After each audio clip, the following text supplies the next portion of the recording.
थोड़ी ही देर में वहां पर बहुत सारे सियार आकर इकट्ठे हो गए और एक साथ रोने लगे।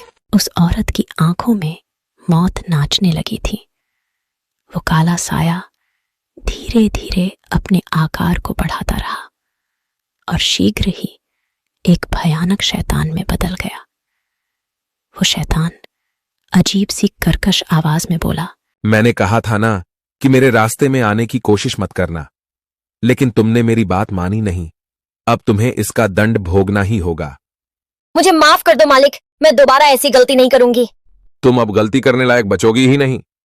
और ये कहकर वो शैतान उस औरत के एकदम नजदीक आया और उसने अपने लंबे नाखूनों से उस औरत का पेट चीर डाला। उस औरत की चीख बारिश की आवाज में दब कर रह गई। मुझे पूरा विश्वास है कि आपको मेरी कहानी पसंद आएगी, तो आप वीडियो को लाइक और अपने डरपोक दोस्तों के साथ जरूर शेयर करें और सब्सक्राइब और फॉलो जरूर करना। चलो कहानी की तरफ। अब बहुत जल्द मिलेगी मुझे उस परिवार की एक और बलि। उस शैतान की खौफनाक हंसी से पूरा जंगल गूंज उठा था। एक तरफ जहां भैरवगढ़ में शैतान को अब इंतजार था तो एक नई सुहागिन का, तो दूसरी तरफ भैरवगढ़ से बहुत दूर गोवा के एक चर्च के बाहर एक रेड कलर की कार आकर रुकी। कार का दरवाजा खुला और उसमें से व्हाइट कलर का वेडिंग गाउन पहने एक खूबसूरत लड़की बाहर निकली। जैसे ही वो चर्च की तरफ बढ़ी, हवा का तेज झोंका चला और वो लड़की रुक गई। एक पल के लिए उसे लगा जैसे कोई उसे चर्च में एंटर करने से रोक रहा था। हवा के कारण उसके काले घुंघराले बालों ने उसका चेहरा ढक लिया था। अपने बालों को चेहरे से हटाते हुए उस लड़की ने आस-पास देखा तो वहां कोई नहीं था।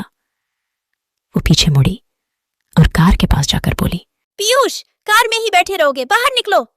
उस लड़की की आवाज कोयल जैसी मीठी थी। रंग दूध जितना गोरा, उसका यौवन बसंत की पहली बयार की तरह था जो किसी को भी मोह लेती है। तभी कार की दूसरी साइड का दरवाजा खुला और उसमें से एक हैंडसम लड़का बाहर निकला। उसके बाहर आते ही लड़की ने उसे गले से लगा लिया और बोली, पीयूष, मुझे विश्वास नहीं हो रहा है कि आज मेरी शादी है। मुझे लाइफ की सारी खुशियां मिल गई आज। जहां लड़की बहुत खुश लग रही थी, वहीं लड़के के चेहरे को देखकर ऐसा लग रहा था कि वो उस शादी से खुश, गम और परेशान ज्यादा है।